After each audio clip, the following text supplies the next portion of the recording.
그때 제자들이 예수께 나와 가로되 천국에서는 누가 크니이까? 예수께서 한 어린아이를 불러 저희 가운데 세우시고 가라사대 진실로 너희에게 이르노니 너희가 돌이켜 어린아이들과 같이 되지 아니하면 결단코 천국에 들어가지 못하리라. 그러므로 누구든지 이 어린아이와 같이 자기를 낮추는 그이가 천국에서 큰 자니라. 또 누구든지 내 이름으로 이런 어린아이 하나를 영접하면 곧 나를 영접하매니 누구든지 나를 믿는 이 소자 중 하나를 실족해 하면 차라리 연자맷돌을 그 목에 달리우고 깊은 바다에 빠뜨리는 것이 나으니라. 오늘은 마태복음 18장 내용을 살펴보고자 합니다. 그때 제자들이 예수께 나와 가로되, 그때 17장 내용을 보면은 가버나움에 이르렀을 때 반세계를 받는 자들이 베드로에게 나와서 너희 선생이 반세계를 내지 아니하느냐 물었습니다.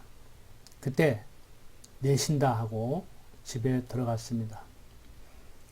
예수께서 먼저 얘기를 합니다. 시몬아, 내 생각은 어떠하뇨? 세상의 임금들이 네게 관세와 정세를 받느냐? 자기 아들에게냐 타인에게냐? 베드로는 대답을 합니다. 타인에게니이다. 예수께서 가라사대 그러하면 아들들은 세를 면하리라.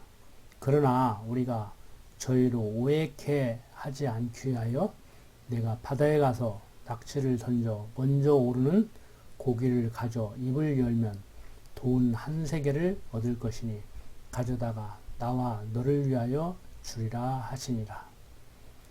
그러니까 지난 시간에 말씀드린 대로 예수님께서는 반세겔을 내지 않아도 되지만 사람들이 오해를 할까 봐서 그저 반세겔 내주라고 이렇게 얘기를 했었습니다. 그때 제자들이 예수께 나와 가로되 천국에서는 누가 크니까? 라고 묻습니다. 예수님을 따라다니는 제자들은 천국에서 누가 큰가? 네가 큰가? 내가 큰가? 지금 그런데 관심을 두고 있습니다.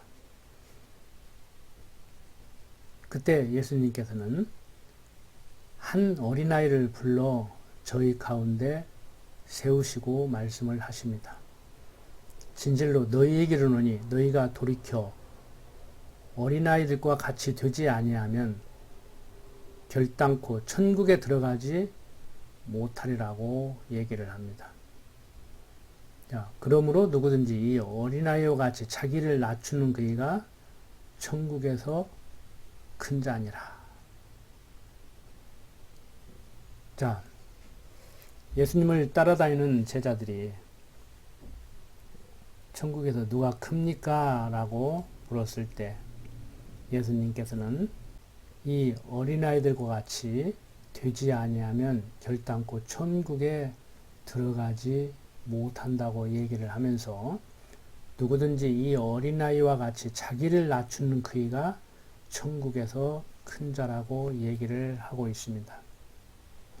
이는 일찍이 하나님께서 다윗을 통해 어린아이와 젖먹이의 입으로 권능을 세우신다고 말씀하신 시편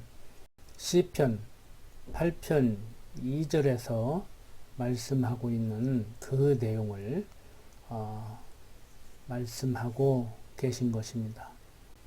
예수님께서는 누구든지 이 어린아이와 같이 자기를 낮추는 그이가 천국에서 크다고 가르치셨습니다. 이는 자기를 낮추시고 죽기까지 복종하실 예수 자신이 천국의 왕이 되심을 가르치고 있는 것입니다. 그리고 누구든지 내 이름으로 이런 어린아이 하나를 영접하면 곧 나를 영접함이니 누구든지 나를 믿는 이 소자 중 하나를 실족해 하면 차라리 연자맷돌을 그 목에 달리우고 깊은 바다에 빠뜨리는 것이 나으니라라고 말씀을 하고 있습니다. 예수님께서는 장차 성령으로 거듭나서 어린아이 같이 변화될 제자들을 영접하는 자는 그리스도를 영접하는 것이며 제자 중 하나라도 넘어지게 하는 자는 소생하지 못하도록 죽게 하는 것이 유익하다는 뜻으로 가르치고 계신 것입니다. 계속해서 7절부터 10절까지를 보면 실족해 하는 일들이 있음을 인하여 세상에 화가 있도다. 실족해 하는 일이 없을 수는 없으나 실족해 하는 그 사람에게는 화가 있도다. 만일 내 손이나 내 팔이 너를 범죄케 하거든 찍어내버리라. 불구자나 절뚝발이로 영생에 들어가는 것이 두 손과 두 발을 가지고 영원한 불에 던지우는 것보다 나으니라.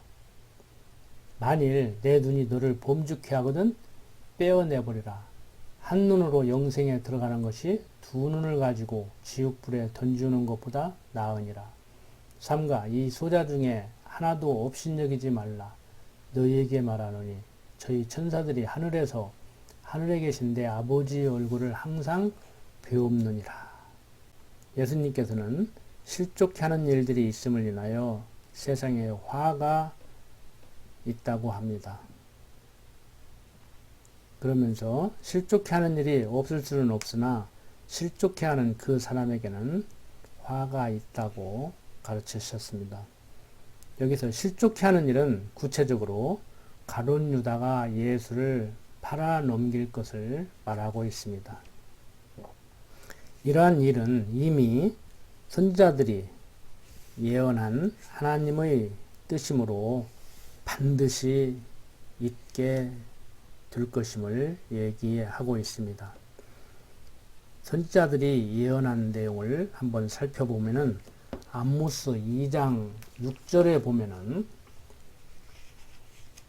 아모스 2장 6절에 보면은 여호와께서 가라사대 이스라엘의 서너 가지 죄로 인하여 내가 그 벌을 돌이키지 아니하리니 이는 저희가 은을 받고 의인을 팔며 신 한 컬레를 받고 궁핍한 자를 팔며 여기 6절에서 말하고 있는 이스라엘의 서너 가지 죄로 인하여 내가 그 벌을 돌이키지 아니하리니 이는 저희가 은을 받고 의인을 팔며 즉 가룟 유다가 은 30세겔을 받고 예수를 판 것을 얘기하고 있습니다. 그런가 하면은 스가랴 11장 12절을 보면은 내가 그들에게 이르되 너희가 좋게 여기거든 내 고가를 내게 주고 그렇지 아니하거든 말라. 그들이 곧 은 30을 달아서 내 고가를 삼은지라. 자, 이렇게 선지자를 통해서 예언한 하나님의 뜻대로 이루어질 것을 얘기하고 있습니다.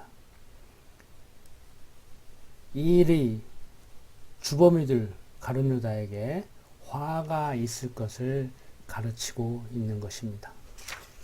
자, 또한 만일 내 손이나 내 발이 너를 범죄케 하거든 찍어내버리라. 불구자나 절뚝발이로 영생에 들어가는 것이 두 손과 두 발을 가지고 영원한 불에 던지우는 것보다 나으니라. 만일 내 눈이 너를 범죄케 하거든 빼어내버리라. 한 눈으로 영생에 들어가는 것이 두 눈을 가지고 지옥불에 던지우는 것보다 나으니라라고 말씀하셨습니다. 여기서 각 지체에 대한 언급은 그리스도의 몸된 각 지체를 비유한 말입니다. 그리고 범죄케 하거든은 앞서 언급한 대로 실족해 하는 일을 말하고 있습니다. 예수님께서는 제자들을 자신의 지체로 여기시고 다른 자를 실족케 하는 가룟 유다를 제자들 중에서 잘라낼 것을 의중에 두고 이런 말씀을 하고 계십니다. 자, 계속해서 11절부터 14절을 보겠습니다. 너희 생각에는 어떻겠느냐? 만일 어떤 사람이 양 100마리가 있는데 그 중에 하나가 길을 잃었으면 그 99마리를 산에 두고 가서 길 잃은 양을 찾지 않겠느냐? 진실로 너희에게 이르노니 만일 찾으면 길을 잃지 아니한 99마리보다 이것을 더 기뻐하리라. 이와 같이 이 소자 중에 하나라도 잃어버리는 것은 하늘에 계신 너희 아버지의 뜻이 아니니라. 자, 구원하기로 작정된 자는 다 구원할 것을 비유로 말씀하고 있습니다. 여기에서 양 100마리는 이스라엘 백성 가운데 구원받을 전체 백성을 얘기하고 있습니다. 또한 길 잃은 양은 선한 목자이신 예수 그리스도를 통해 구원을 얻을 백성을 비유하고 있고 99마리는 예수가 그리스도로 오시기 전 구약시대에 이미 구원받은 백성을 비유하고 있습니다. 그러니까 예수가 그리스도로 오시기 전 오실 예수를 이야기하고 있는 구약시대에 이미 예수를 그리스도로 영접하고 구원받은 사람들 99마리 양이라고 표현을 하고 예수가 그리스도로 와서 구원할 양들을 길 잃은 한 마리 양으로 묘사하고 있습니다. 어떠한 사람들과 같이 잠깐 교회 출석 쉬고 있는 사람이 한 마리 양이고 계속해서 교회를 출석하고 있는 사람이 99마리 양이라고 얘기하는 사람들도 있지만 이것은 성경을 오해해도 너무 많이 오해하고 있는 것입니다. 자, 18장 15절부터 20절 계속 봅니다. 내 형제가 죄를 범하거든 가서 너와 그 사람과만 상대하여 권고하라. 만일 들으면 내가 내 형제를 얻은 것이요 만일 듣지 않거든 한두 사람을 데리고 가서 두세 증인의 입으로 말마다 증창케 하라. 만일 그들의 말도 듣지 않거든 교회의 말하고 교회의 말도 듣지 않거든 이방인과 세리와 같이 여기라. 진실로 너희에게 이르노니 무엇이든지 너희가 땅에서 매면 하늘에서도 매일 것이요 무엇이든지 땅에서 풀면 하늘에서도 풀리리라. 진실로 다시 너희에게 이르노니 너희 중에 두 사람이 땅에서 합심하여 무엇든지 구하면 하늘에 계신 내 아버지께서 저희를 위하여 이루게 하시리라. 두세 사람이 내 이름으로 모인 곳에는 나도 그들 중에 있느니라. 자,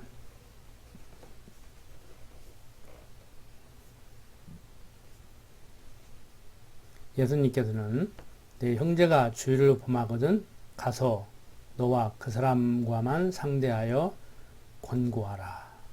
만일 들으면 내가 내 형제를 얻은 것이요 만일 듣지 않거든 한두 사람을 데리고 가서 두세 증인의 입으로 말마다 증참케 하라고 말씀하셨습니다. 여기에서 형제는 그리스도를 따르는 제자들을 말하고 죄를 범하거든이라는 말은 인간 내면의 죄악성이 행동으로 드러난 것을 얘기하고 있습니다. 즉 이러한 행위는 형제 사이에 치명적인 문제를 일으킵니다. 그러므로 증인을 참관케 해서라도 죄를 범한 형제를 돌이키게 해서 화목을 이루라는 것입니다. 이어서 만일 그들의 말도 듣지 않거든 교의의 말하고 교의 말도 듣지 않거든 이방인과 세리와 같이 여기라고 말씀하셨습니다. 이것은 죄를 범한 형제가 끝내 자기 잘못을 시인하지 않을 경우 형제들이 화목, 곧 그리스도의 몸된 지체들로 이루어진 지상교회, 유형교회 연합을 저해하는 요인이 되기 때문에 이것을 제거하기 위해서 교제를 중단하라는 것입니다.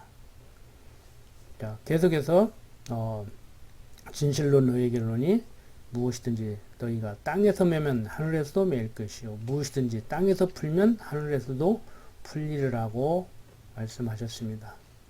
여기서 땅은 지상에 있는 교회를 말하고 하늘은 영원한 천국을 지칭하고 있습니다. 이것은 지상의 교회와 영원한 천국이 밀접하게 연관되어 있다는 것을 얘기하고 있는 것입니다. 그리고 계속해서 진실로 다시 너희에게 이르노니 너희 중에 두 사람이 땅에서 합심하여 무엇이든지 구하면 하늘에 계신 내 아버지께서 저희를 위하여 이루게 하시리라. 두세 사람이 내 이름으로 모인 곳에는 나도 그들 중에 있느니라고 얘기를 했습니다. 이 내용이 오늘날 우리가 합심기도라고 부르는 그렇게 기도하면 하나님께서 모든 것을 다 이루어준다는 말씀이 아닙니다. 그리스도를 따르는 제자들 두 사람이 마음을 모아 무엇이나 구하면 이루어진다는 말입니다. 그 까닭은 그리스도께서 함께 계시기 때문에 그렇다는 것입니다. 다시 말해서 그리스도를 중심으로 두 사람의 마음이 하나 되어 원하는 것은 무엇이나 구하면 이루어진다는 말인데 이는 그리스도의 뜻을 구하게 되기 때문에 반드시 하나님께서 이루어 주신다는 의미의 말입니다.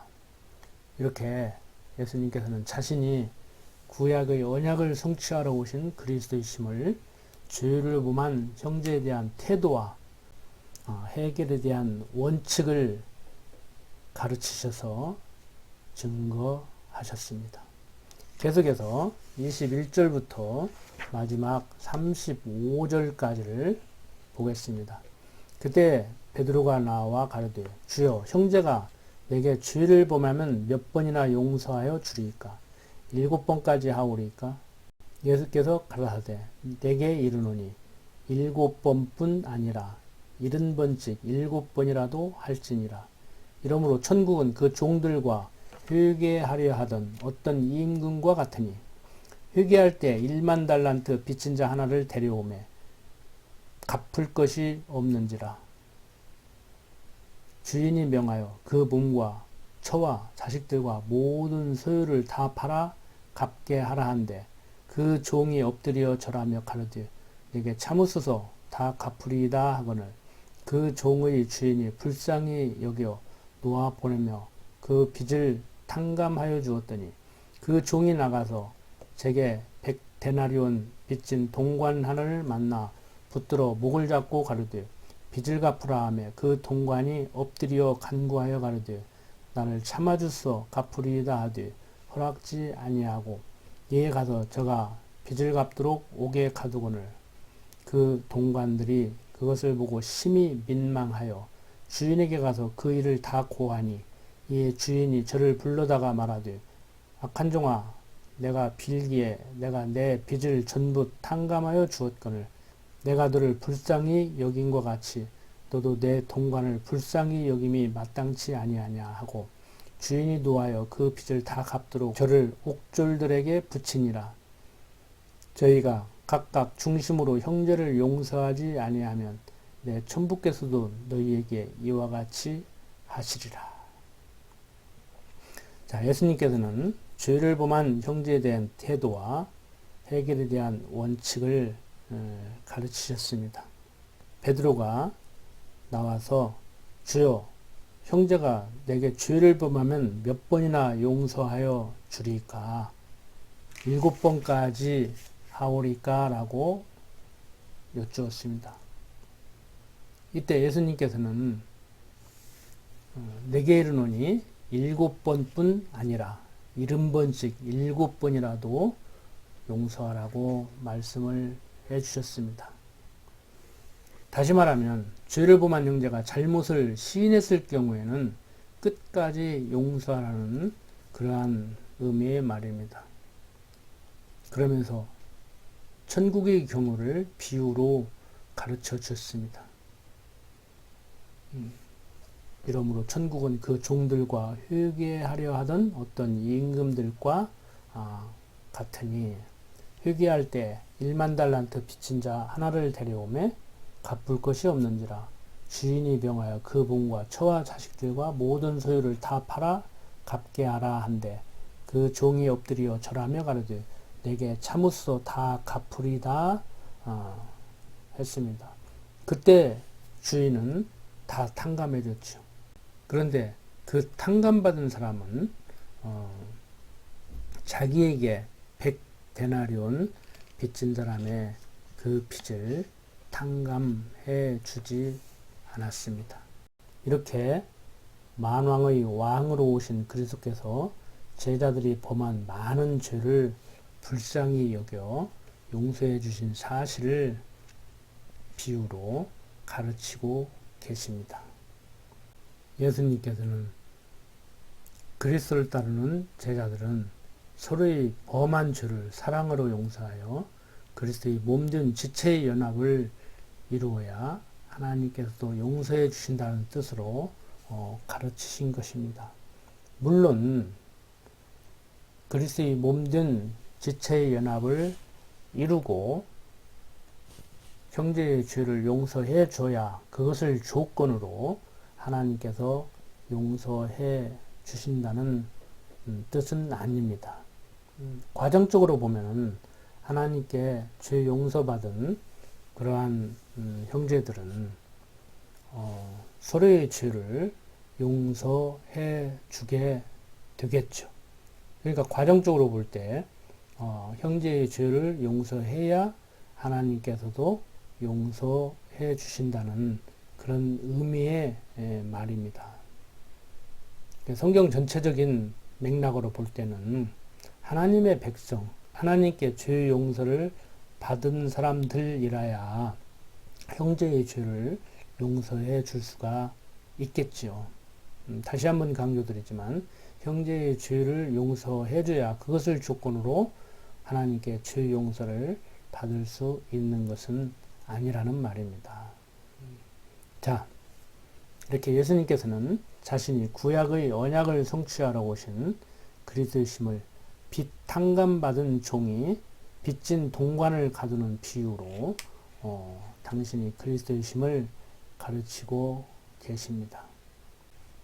일찍이 여호와 하나님께서는 이사야 선지자를 통해 이사야서 61장 1절, 66장 2절 보면은 여호와께서 내게 기름을 부으사 가난한 자에게 아름다운 소식을 전하게 하려 하심이라고 예언한 것 같이 또 아삽을 통해 내가 입을 열어 비유로 말하고 창세부터 감추인 것들을 드러내리라고 말씀하신 대로 그대로 언약을 성취해 주시고 계신 것입니다.